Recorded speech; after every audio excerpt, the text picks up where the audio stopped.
1334. Île de Wight, Royaume d'Angleterre. Chapitre 15.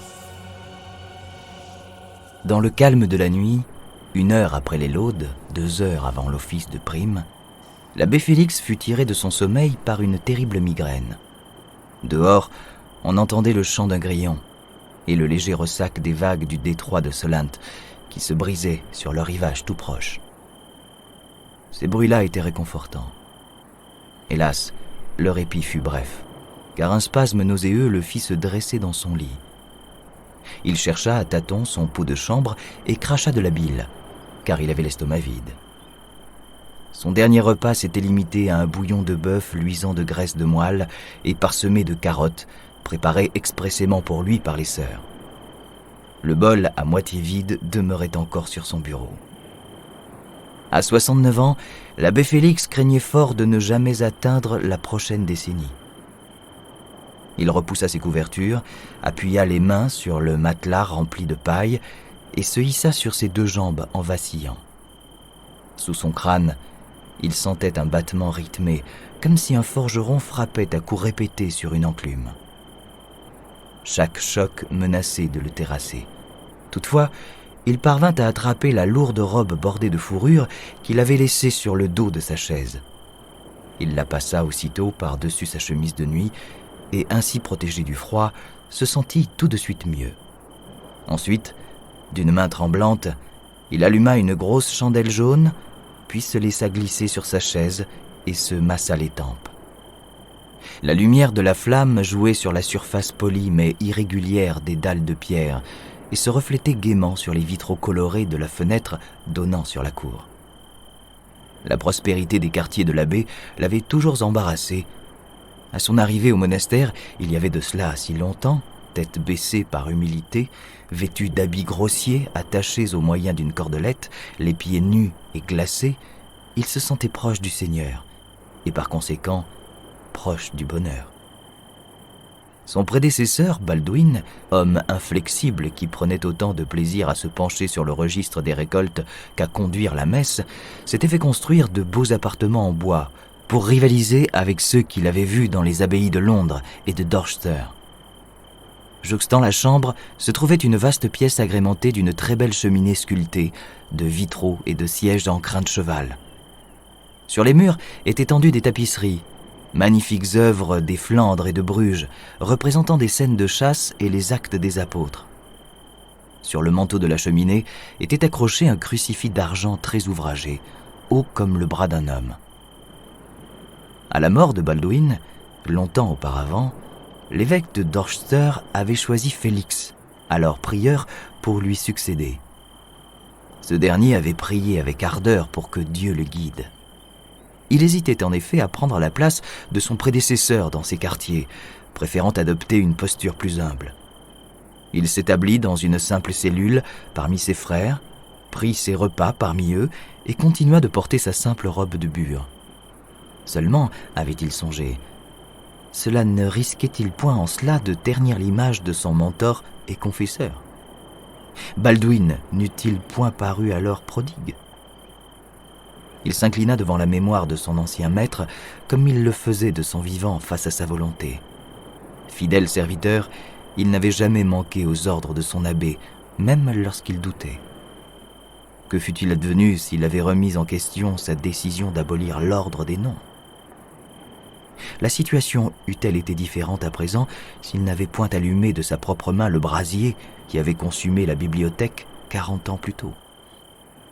Trop éprouvé pour s'agenouiller, il courba sa tête dolente puis se mit à prier d'une voix douce, son accent breton aussi fort et chantant que lorsqu'il était jeune garçon. Le choix du psaume 42 s'imposa à lui, presque par surprise. Introibo ad altare Dei, ad Deum quid laetificat juventutem meam. Je me rendrai à l'autel de Dieu, pour le Seigneur, la joie de ma jeunesse. Gloria Patri, et Filio, et Spiritui Sancto, sicut erat in principio et nunc et semper, et in saecula saeculorum. Amen.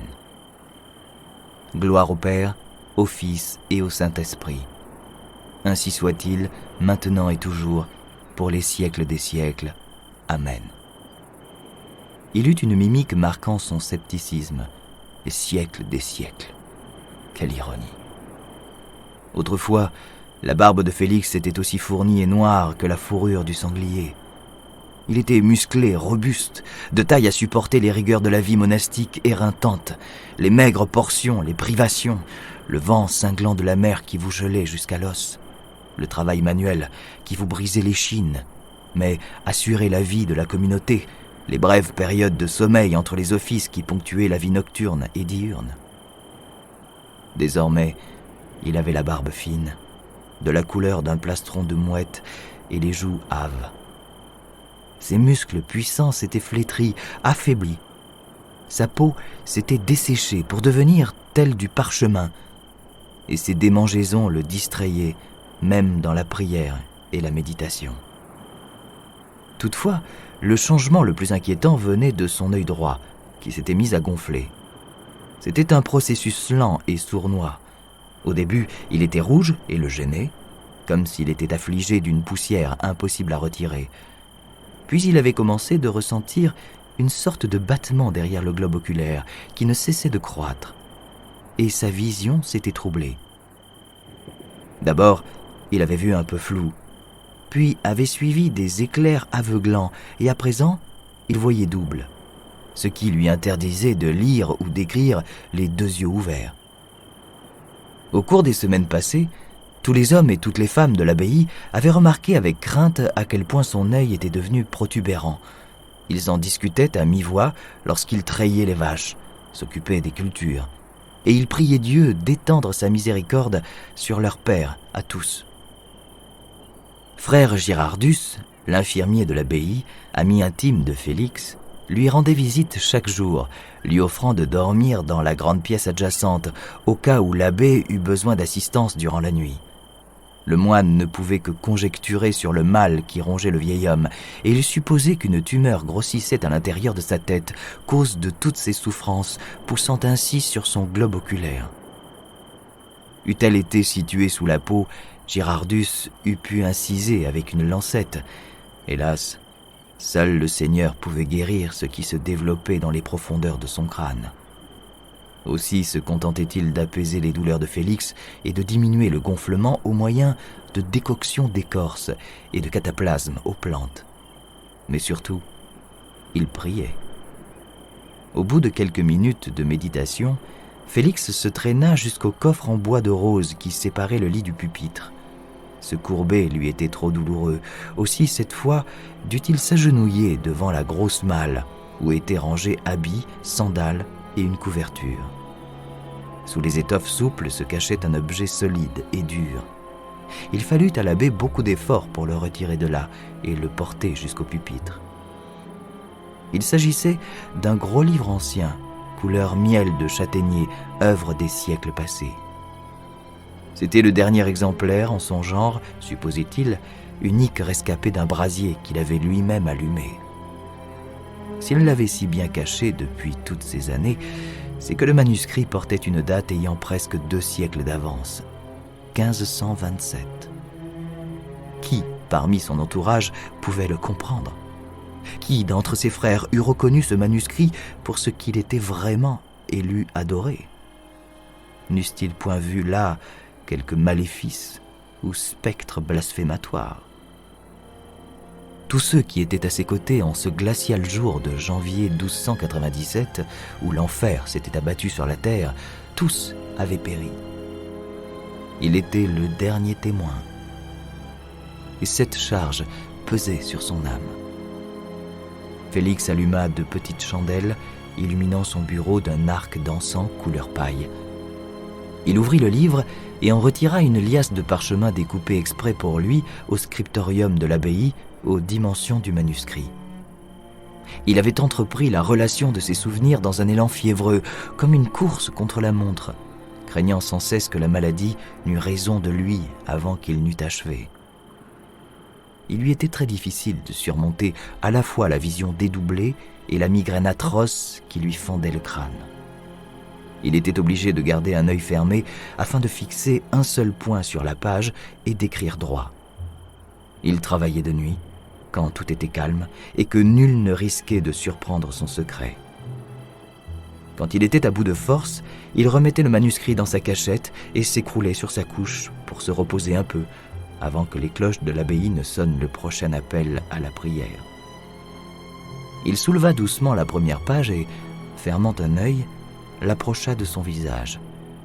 Il lut « Épître de Félix, abbé de l'île de Wight, écrite en l'an de grâce 1334. Seigneur, je suis votre serviteur. Louange à vous, gloire à vous. Immense êtes-vous, Seigneur, et immenses devraient être vos louanges. Ma foi en vous est un présent que vous m'avez insufflé par votre Fils fait homme.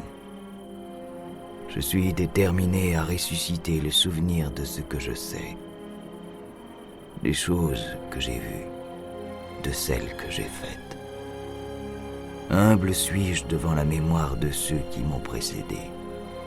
Nul d'entre eux n'est aussi précieux et aussi révéré que saint Joséphus, patron de l'abbaye de l'île de Wight, dont la dépouille sacrée repose dans la cathédrale. Car en vérité, ce fut Joséphus qui, mu par son amour sincère et total pour le Seigneur, établit l'ordre des noms, pour servir le Très-Haut et sanctifier sa divinité. Je suis le dernier membre de l'ordre, tous les autres sont redevenus poussière.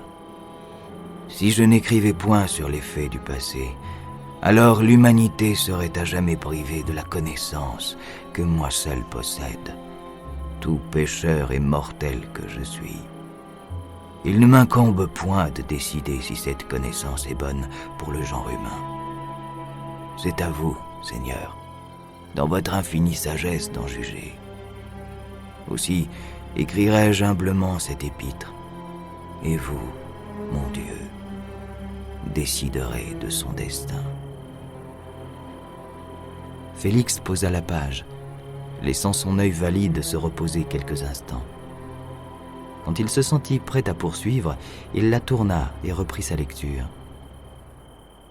Le récit de cette journée fut transmis à travers les siècles par la bouche des frères et des sœurs.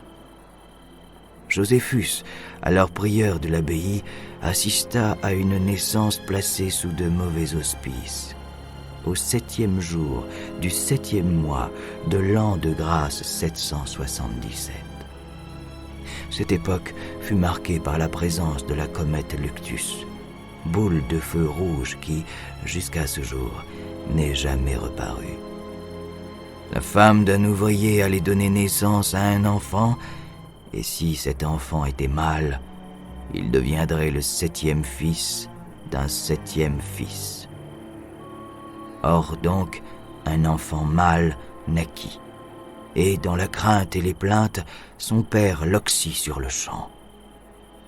À la grande stupeur de Joséphus, la femme enfante alors un 8e fils, et ce jumeau reçut pour nom Octavius. Félix n'avait aucun mal à imaginer Octavius, car il avait vu bien des enfants comme lui au fil des années, pâles, des yeux d'émeraude, ne versant jamais la moindre larme, de fins cheveux roux poussant sur leur crâne rose. Joséphus avait-il alors soupçonné, parmi le sang et les humeurs de ce lit de douleur, au milieu des murmures terrifiés des femmes de l'assistance, qu'Octavius était bel et bien le 7e fils? Très jeune, Octavius fut amené à l'abbaye par son père, pensant qu'il avait besoin d'être en présence du Seigneur. L'enfant, en effet, refusait de parler et ne cherchait point la compagnie des hommes. Joséphus eut pitié de lui et accepta de le prendre au sein de l'abbaye. C'est alors qu'il fit cette découverte miraculeuse. En l'absence de tout enseignement, le garçon avait appris à écrire les lettres et les chiffres.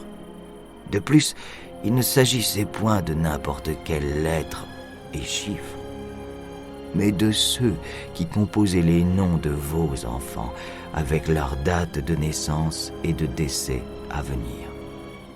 Ces prophéties remplirent Joséphus de crainte et d'émerveillement. S'agissait-il d'un sortilège né des puissances du mal ou d'un ray de lumière divine? Dans sa grande sagesse, il réunit un conseil parmi les membres de sa congrégation, fondant ainsi l'ordre des noms. Ces religieux sagaces conclurent que cela n'était point le fait du démon, car autrement, pourquoi l'enfant eût-il été conduit en ce lieu sacré? C'était donc l'œuvre de la Providence et de la confluence du saint nombre 7, si le Très-Haut avait choisi Octavius entre toutes ses créatures pour héros de ses révélations divines.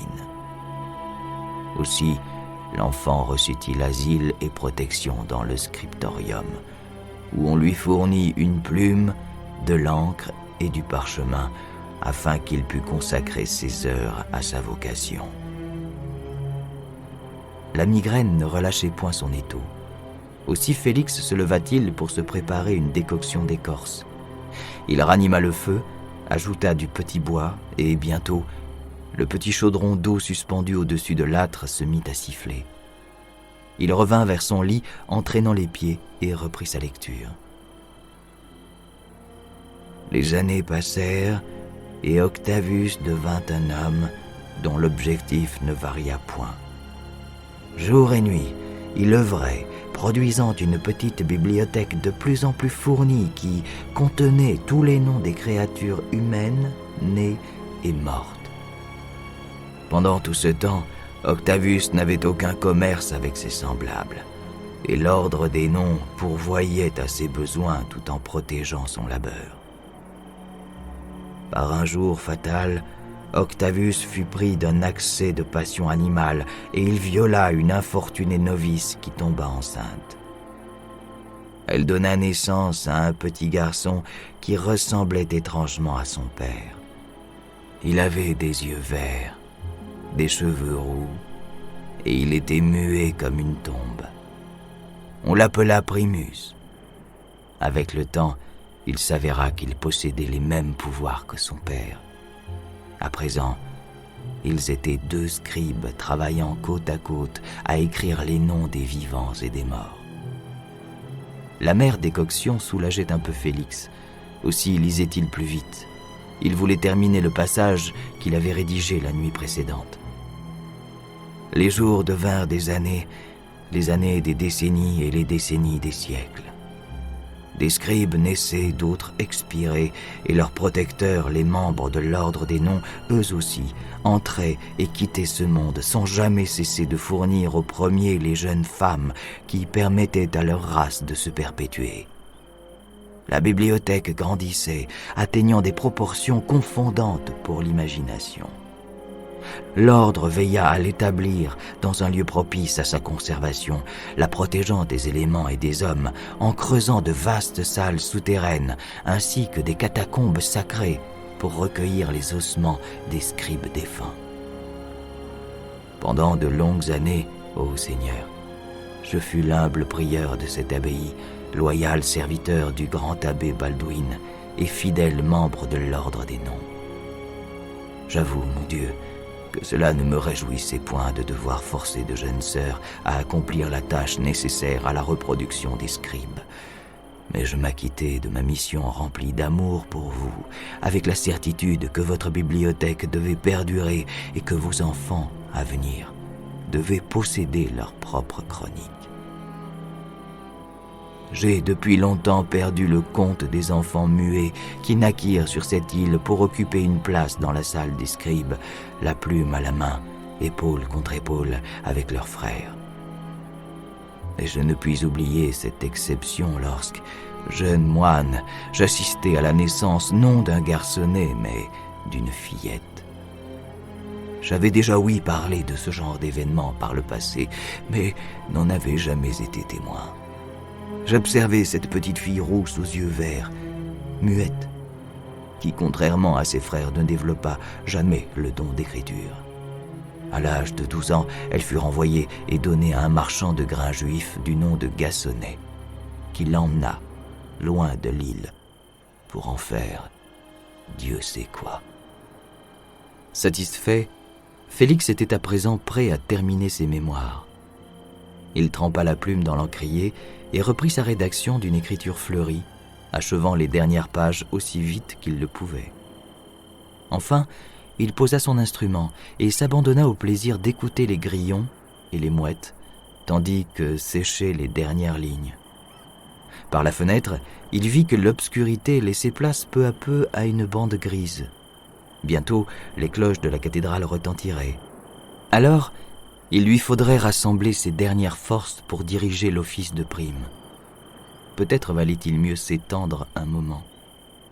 Malgré sa douleur, il se sentait plus léger, libéré d'une charge écrasante, et il songeait avec délice qu'il pourrait fermer les yeux et s'abandonner à un bref sommeil dépourvu de rêve. Il se leva. C'est alors que les cloches sonnèrent. Il soupira. Il avait passé à son pupitre davantage de temps qu'il ne le croyait. Il lui fallait à présent se préparer pour célébrer la messe. Mais des coups fermes résonnèrent à sa porte. « Entrez !» s'écria-t-il. C'était frère Victor, le responsable de l'hospice, qui venait rarement jusqu'aux appartements de l'abbé. « Mon père, veuillez me pardonner, j'ai attendu qu'on sonne l'office. »« Qu'y a-t-il, mon fils ?»« Un voyageur s'est présenté à la porte de l'abbaye durant la nuit. »« Et tu lui as donné l'hospitalité ?»« Oui, mon père. »« Dans ce cas, que puis-je faire ?»« Il dit qu'il s'appelle Luc. Il m'a supplié de vous porter ceci. » Victor tendit à l'abbé un rouleau de parchemin fermé par un ruban. Félix le prit et le déroula. Soudain, il blêmit, et le jeune moine dut lui porter secours pour l'empêcher de s'effondrer. Sur la page, une seule ligne et une date. 9 février 2027.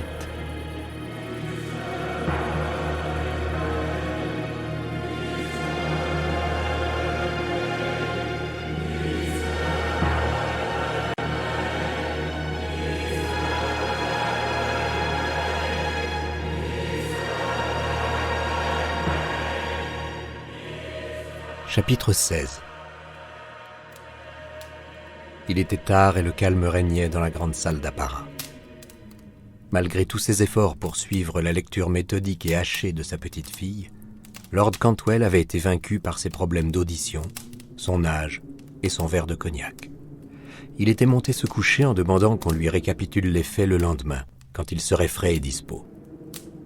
Jusque tard dans la nuit, avec en fond sonore l'harmonieux crépitement du feu, Isabelle traduisit l'épître de l'abbé Félix. Will l'écoutait, impassible, tandis que dans sa tête les dernières pièces du puzzle de la bibliothèque prenaient leur place. En dépit du caractère fantastique de cette lettre, il n'éprouvait guère de surprise. Il savait que la bibliothèque existait. Ce simple fait impliquait qu'il s'était produit à une époque lointaine des événements incroyables. À présent, il disposait d'une explication pas moins plausible que toutes celles qu'il s'était forgées depuis ce jour où Mark Shackleton l'avait fait entrer de force dans le secret.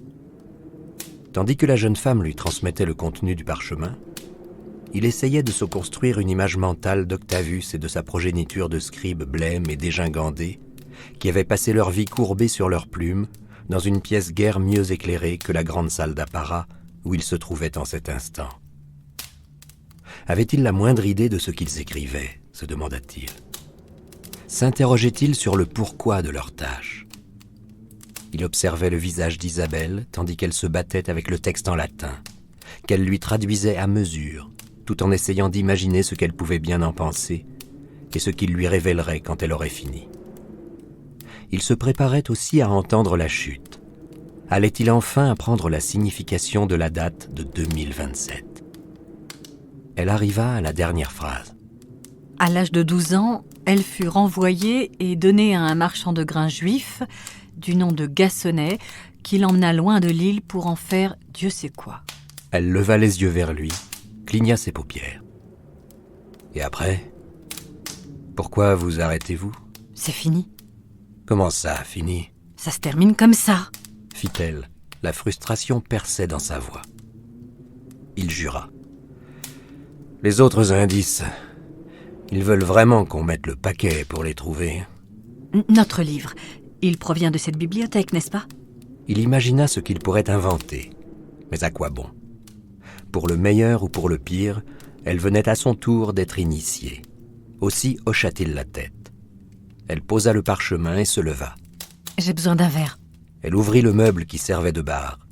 Il entendit le son cristallin des bouteilles qui s'entrechoquaient et regarda le dos de la jeune femme qui ployait avec grâce, telle une clé de fa. Elle se retourna. Vous en voulez?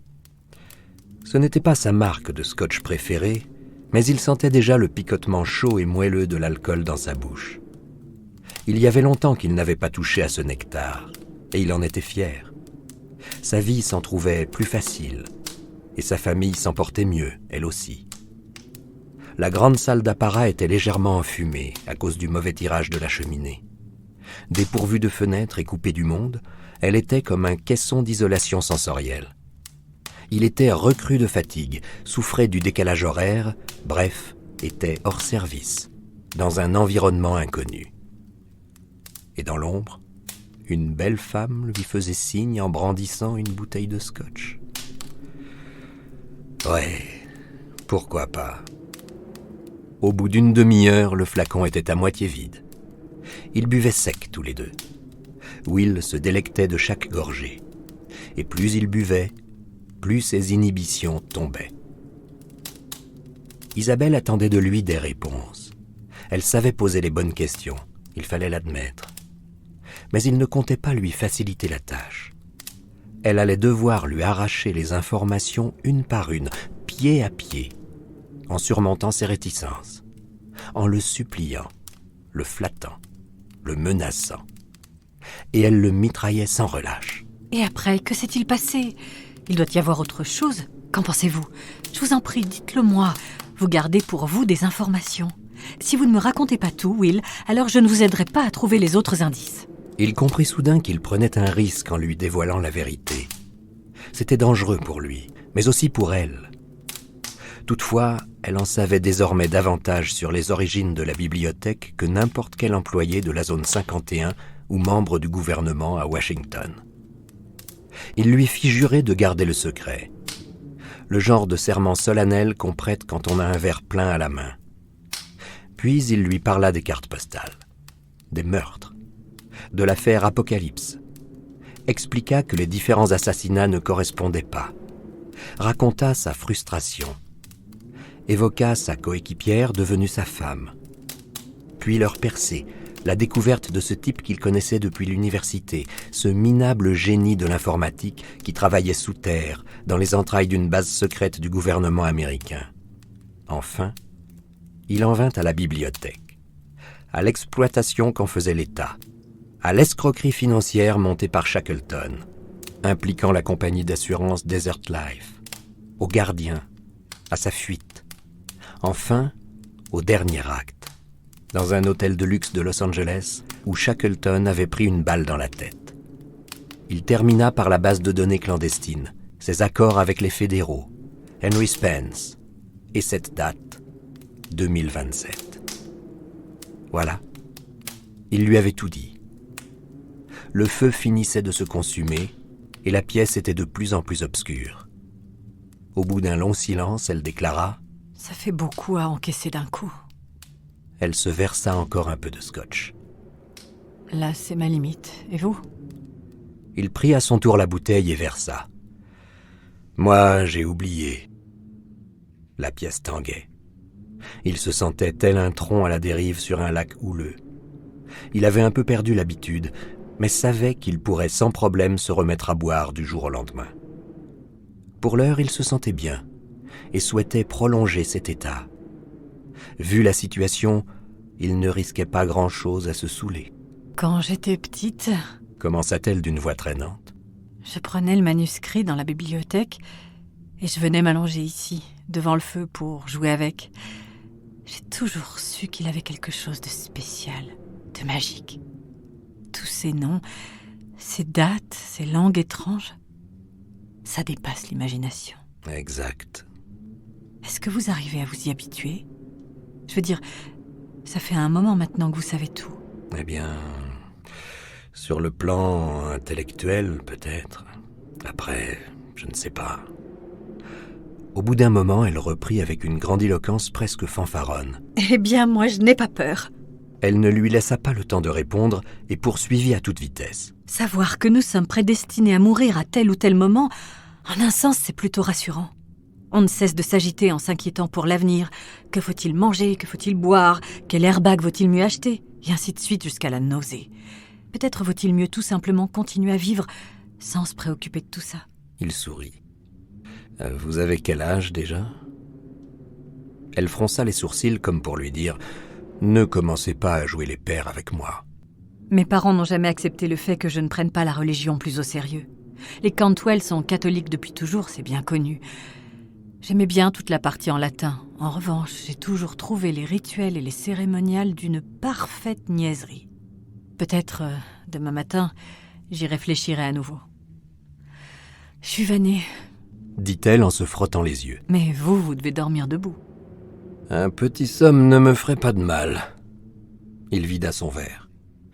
Après ce qu'ils venaient de traverser ensemble, il se sentait assez proche d'elle pour pouvoir demander « Est-ce que je peux monter la bouteille ?»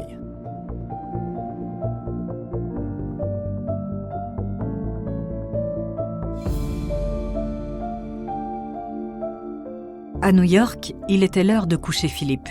Après lui avoir donné son bain, Nancy s'allongea sur son lit, son bébé près d'elle, talqué, étendu sur une serviette moelleuse. Il jouait tranquillement avec un ours en peluche qu'il serrait de ses petites mains, tout en s'amusant à le porter à sa bouche. Elle prit son portable pour relire le message de Will. « Bien arrivé, de retour bientôt, je t'aime. » Elle soupira et lui répondit. Puis elle caressa le ventre rebondi de Philippe, qui se mit à rire en se tortillant, et elle l'embrassa sur les deux joues.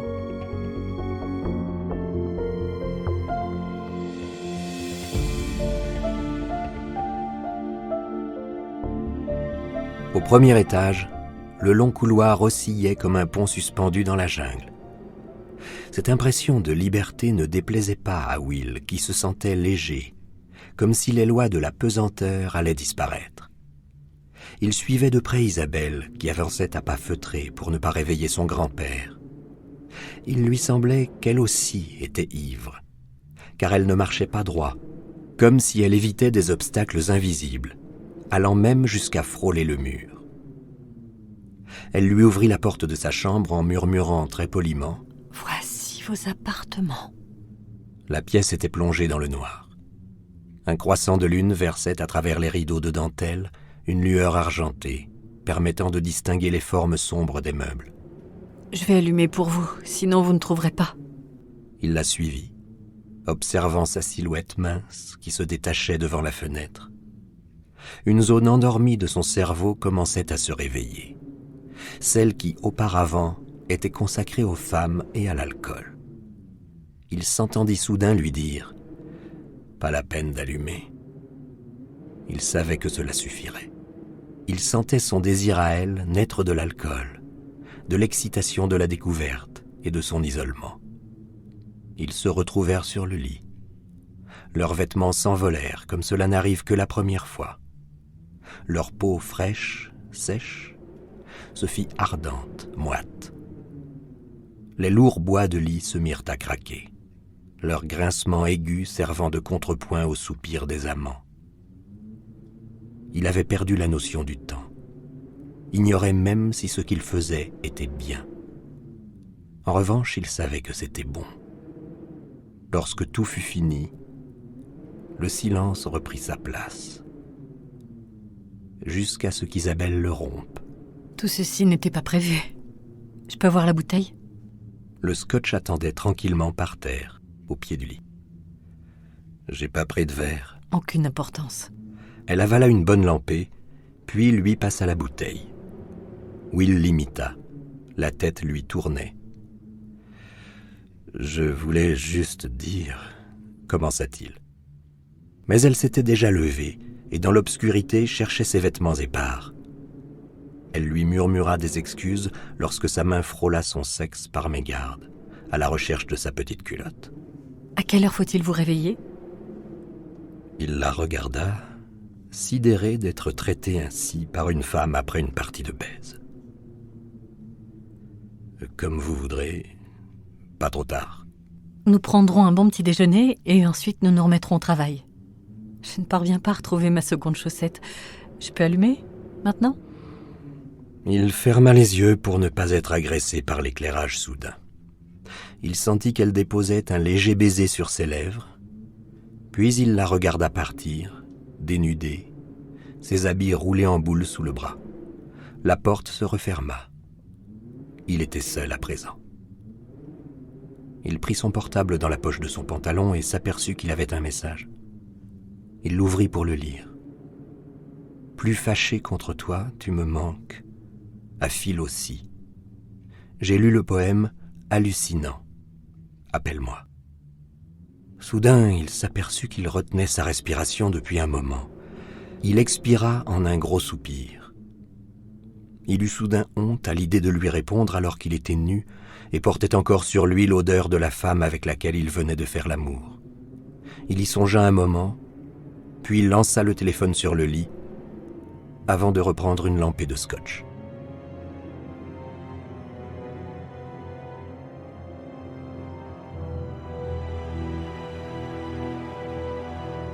Dehors, le front froid déversait toujours son souffle glacial à travers le parc. Une jumelle monoculaire de vision nocturne émergeait des branches dégoulinantes d'un luxuriant massif de rhododendrons. Sur la lentille se détachait la fenêtre de Will, très éclairée. Quand ce dernier se leva pour aller aux toilettes, Descorso l'aperçut, torse nu, un instant. C'était la première fois qu'il le voyait pour de bon depuis plusieurs heures. Bien sûr, il savait qu'il était au manoir, cependant, cette confirmation le rassurait. Quelques minutes plus tôt, alors que la chambre était encore plongée dans l'obscurité, il avait entrevu une femme nue, vision de rêve verte dans son appareil. Piper prenait du bon temps. Pas lui. L'attente s'annonçait longue et froide jusqu'à l'aube. Mais il était résigné à faire son boulot de gardien jusqu'au bout.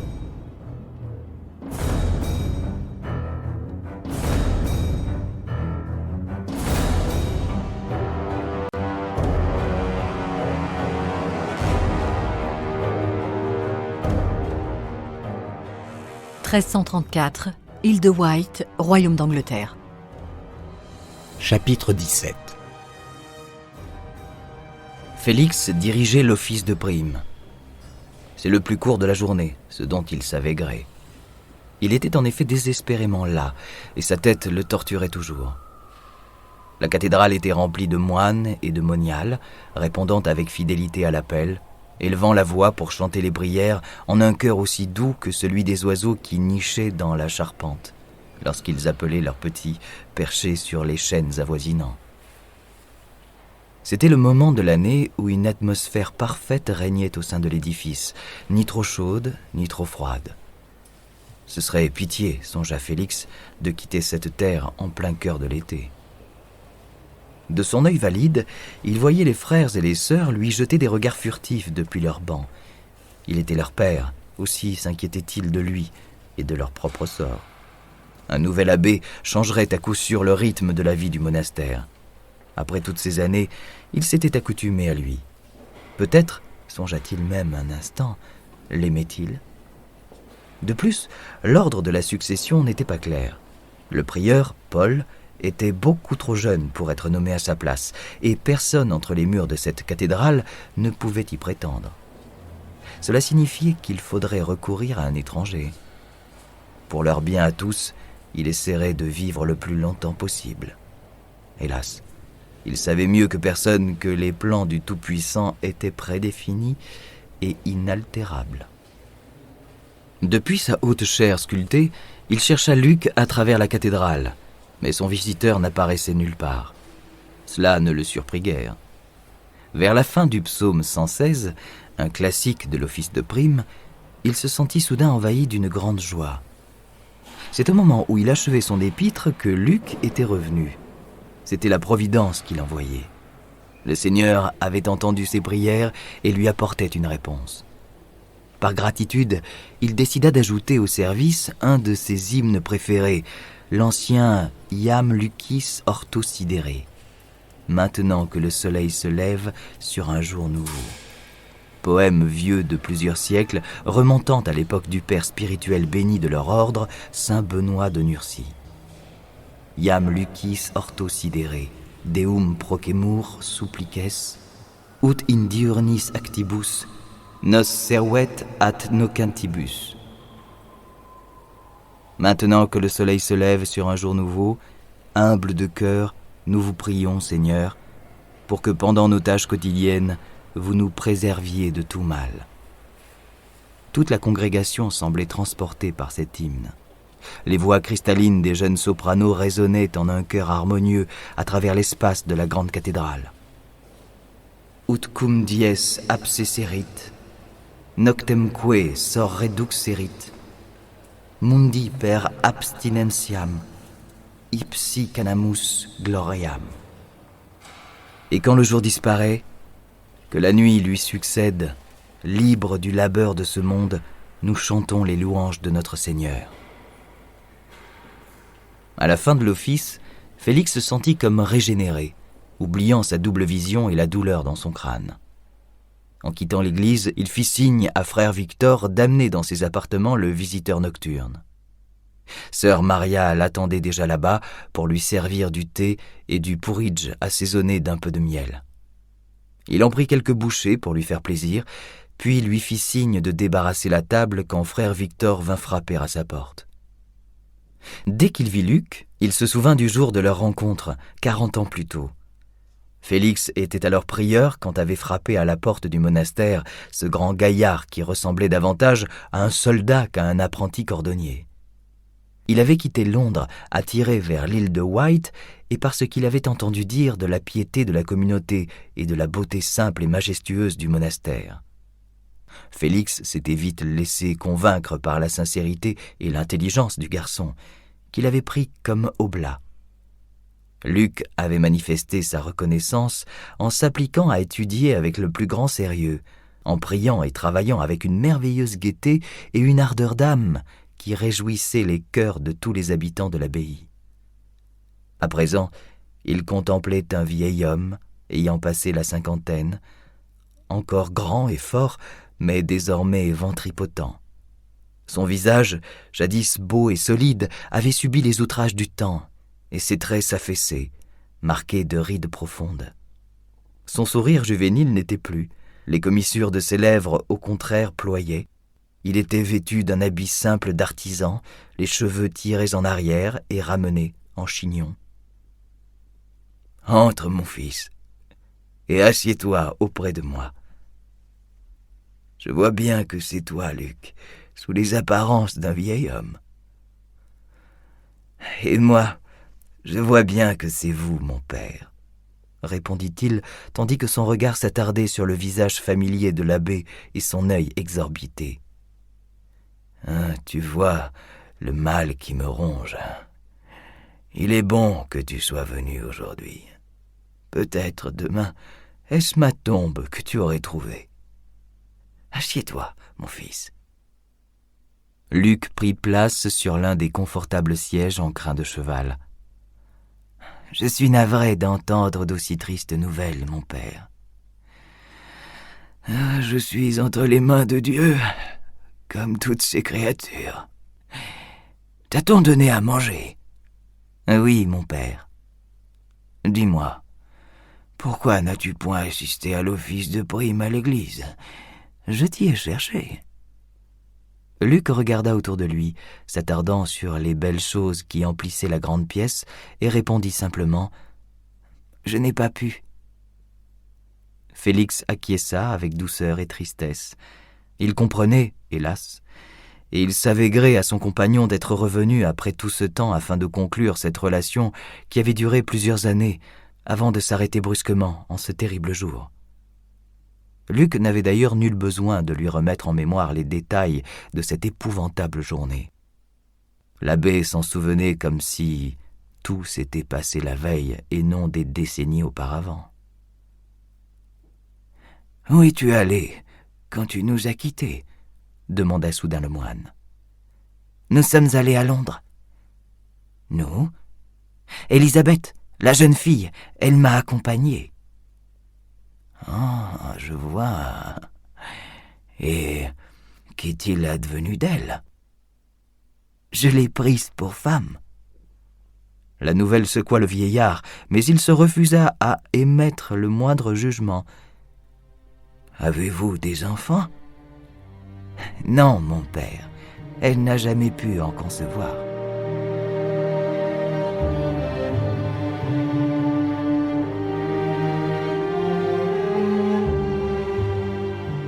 Bien des années auparavant, par un matin d'octobre, envahi de brume et de bruine, Luc avait vu sœur Sabeline entraîner Élisabeth, jeune novice terrifiée, vers une petite chapelle isolée aux confins des terres de l'abbaye. Pendant ces 4 années passées au monastère, il avait entendu des rumeurs concernant une crypte, un monde souterrain peuplé d'étranges individus s'adonnant à une mystérieuse tâche. Les autres novices évoquaient des rituels, des perversions, une société secrète appelée l'Ordre des Noms. Luc n'en croyait rien et mettait ses bruits sur le compte des fantasmes qui hantaient les esprits simples. Certes, il y avait bien une chapelle isolée, mais il n'avait point à connaître en détail le fonctionnement de l'abbaye. Il devait se concentrer sur sa vocation, aimer et servir le Seigneur. Élisabeth avait toutefois mis à l'épreuve sa foi et son engagement. Depuis le premier jour, il l'avait vue, derrière le dortoir des sœurs, lorsqu'il l'avait aidée à rattraper une chemise emportée par le vent, l'image de la jeune fille s'était mise à le hanter, jusque dans ses prières. Ses longs cheveux, pas encore rasés, puisqu'elle n'avait point prononcé ses vœux, son menton parfait, ses pommettes hautes, ses yeux bleu-vert, ses lèvres humides, son corps gracile, tout cela lui donnait la fièvre. Cependant, il savait que s'il parvenait à dominer ses désirs et refusait de céder à la tentation, il en sortirait grandi et serait un meilleur serviteur pour Dieu. Il ne pouvait alors soupçonner que sa dernière nuit en tant que moine se passerait dans une étable où Élisabeth l'avait supplié de le rejoindre. Elle était folle de crainte. Au matin, elle devait être conduite à la crypte sous la chapelle secrète. Là, expliqua-t-elle à Luc, elle serait livrée à un homme. Elle lui raconta ensuite une longue histoire de mère porteuse, de souffrance, de folie. Elle le supplia de la déflorer, afin de l'aider à échapper à ce funeste destin.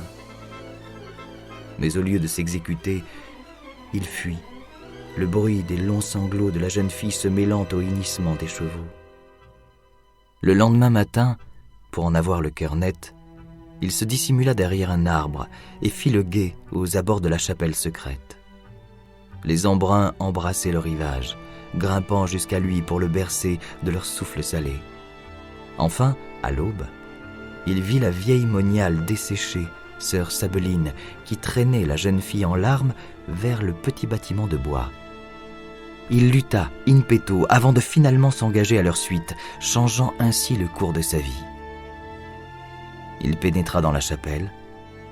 Là, il ne vit qu'une pièce vide au sol de diabase, décorée d'une simple croix de bois doré. Puis il avisa une lourde porte de chêne.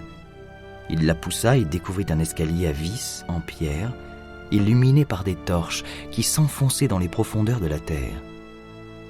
Il descendit d'un pas hésitant et arriva dans une petite antichambre fraîche où il découvrit une porte entrebâillée, plus ancienne, et une grosse clé dans la serrure.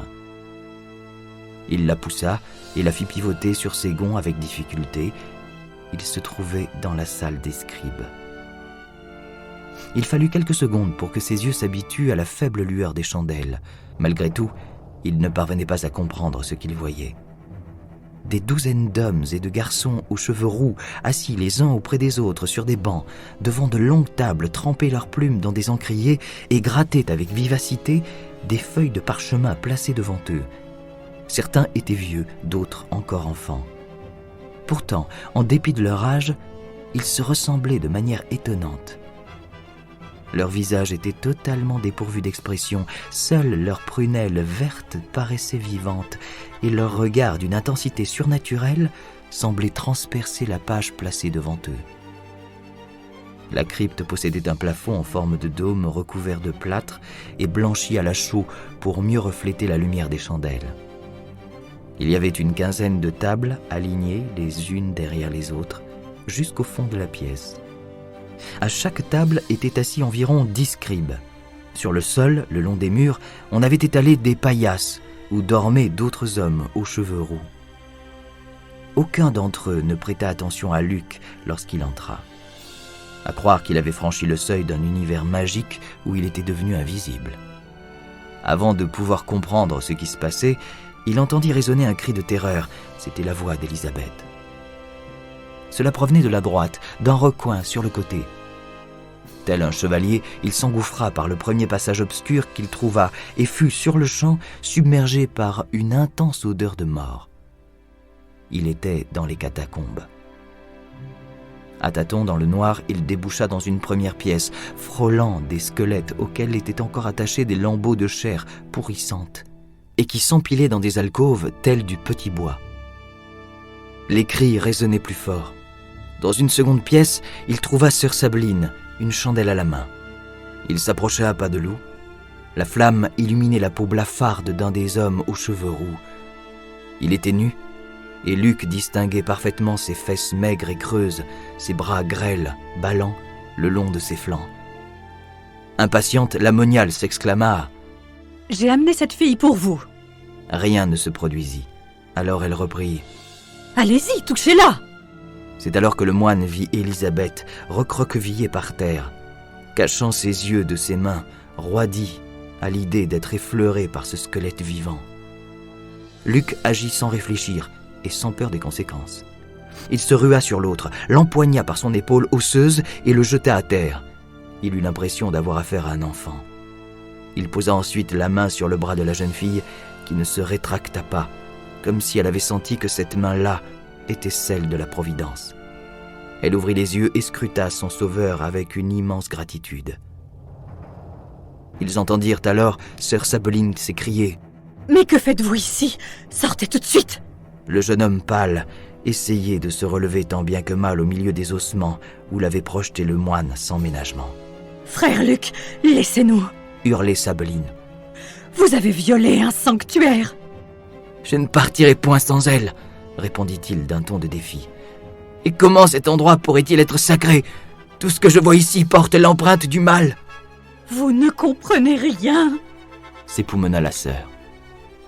Tout à coup, depuis la salle leur parvint une immense clameur, des coups sourds, des bruits d'écrasement, de déchirement, un fracas liquide, comme d'énormes poissons se débattant sur le pont d'un navire, à l'agonie. Le jeune scribe nu se releva et s'éloigna en direction du tumulte. « Mais que se passe-t-il » s'exclama Luc. Sabbeline ne répondit rien. Sa chandelle à la main, elle se précipita dans la salle, les laissant dans le noir. « Tu vas bien » fit le moine avec tendresse. Il avait toujours la main posée sur le bras d'Élisabeth. « Tu es venu pour moi » murmura-t-elle. Malgré les ténèbres, il l'aida à trouver son chemin jusqu'à la lumière de la salle.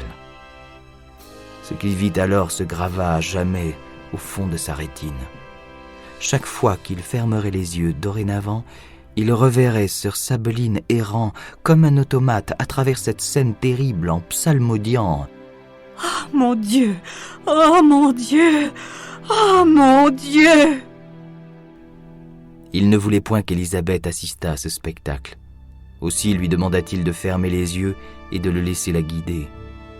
Tandis qu'il se frayait un chemin vers la porte, mu par une impulsion inexplicable, il s'empara d'un des parchemins qui demeuraient sur les pupitres et qui ne portaient aucune trace de sang. Ils remontèrent en hâte l'escalier escarpé, traversèrent la chapelle et s'enfuirent dans la bruine dense. Ils coururent aussi longtemps que leurs jambes les portèrent, loin des terres de l'abbaye. Lorsqu'ils s'arrêtèrent pour rafraîchir leurs poumons brûlants, ils entendirent les cloches de l'église qui sonnaient le tocsin. Ils devaient se rendre jusqu'au rivage. Ils devaient l'emmener loin de cette île.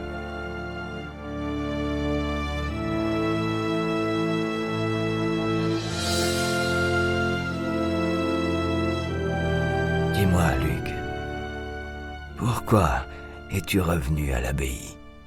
demanda Félix.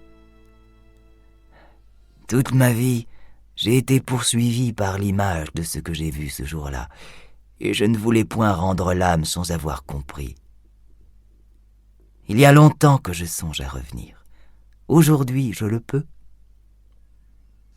Il est fort regrettable que tu aies quitté le giron de l'Église. Je me souviens de ta grande piété, de la générosité de ton âme. Disparu, répondit-il avec amertume. Volé. Tes paroles m'attristent, mon fils. Tu crois sûrement que l'abbaye de l'île de Wight est le repère du mal, mais ce n'est point le cas. Notre grande entreprise avait un but sacré. Et quel pouvait bien être ce but, mon père? Nous servions le Seigneur en veillant aux besoins de ces frêles scribes muets. Grâce à l'intervention divine, leur labeur s'est poursuivi durant des siècles. Ils établissaient des registres, Luc, où ils inscrivaient l'entrée et le départ des enfants de Dieu en ce monde, maintenant et pour les siècles futurs. Comment une telle chose est-elle possible? Leurs mains étaient reliées à celles de Dieu. Ils vivaient dans un but étrange et singulier. En dehors de cette tâche, ils étaient, tels des enfants, complètement dépendants de nous pour leurs besoins quotidiens. Et aussi pour d'autres choses, fit sèchement le visiteur. Il leur était nécessaire de se reproduire. La mission était gigantesque. Il a fallu que des milliers d'entre eux œuvrent durant des siècles. Nous devions les aider. Je regrette, mon père, mais ceci est une abomination. Vous avez forcé nos sœurs à se prostituer. Non, s'écria Félix. L'émotion augmentait la pression sous son crâne et son œil battait à tout rompre. C'était un service rendu à la communauté. Un service qui tendait vers une fin supérieure. Ce que les étrangers ne pouvaient comprendre. Il serrait à présent sa tête entre ses mains, et Luc se mit à redouter qu'il n'expirât sous ses yeux. Aussi changea-t-il de sujet. « Et que sont devenus les livres ?» Il y avait une bibliothèque, immense, sûrement la plus vaste de toute la chrétienté. Tu passas tout près ce jour-là, mais tu ne la vis point. Après la fuite, l'abbé Baldwin, béni soit sa mémoire, fit sceller l'accès à la bibliothèque et brûler la chapelle qui permettait d'y accéder. Je pense que le feu détruisit tout. Mais pourquoi prit-il cette décision?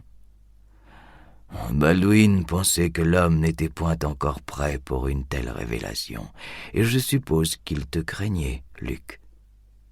Moi? En vérité, il redoutait, ton courroux, que tu ne révèles à d'autres nos secrets, que ces autres ne vinssent pour nous juger, puis que des hommes aux intentions funestes n'exploitent la bibliothèque pour le pire. Il prit sa décision et je l'exécutai.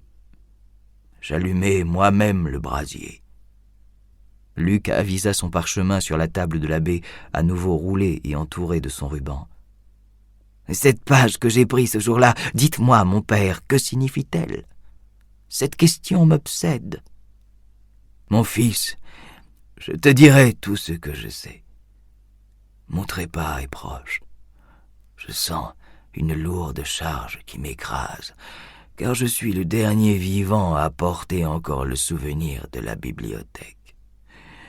J'ai couché sur un parchemin tout ce que je sais.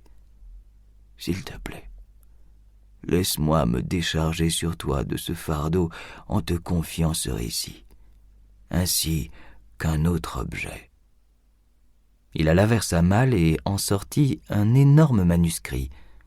Luc vint à son secours car le volume semblait trop lourd pour le frêle vieillard. « C'est le dernier, » expliqua Félix. « Toi et moi, Luc, nous sommes liés par autre chose. Tu ignores pourquoi ce jour-là tu pris cette page. J'ignore autant pourquoi je sauvai ce livre. Peut-être étions-nous tous deux guidés par une main invisible. Reprendras-tu ton parchemin ainsi que cet ouvrage qui contient mon témoignage?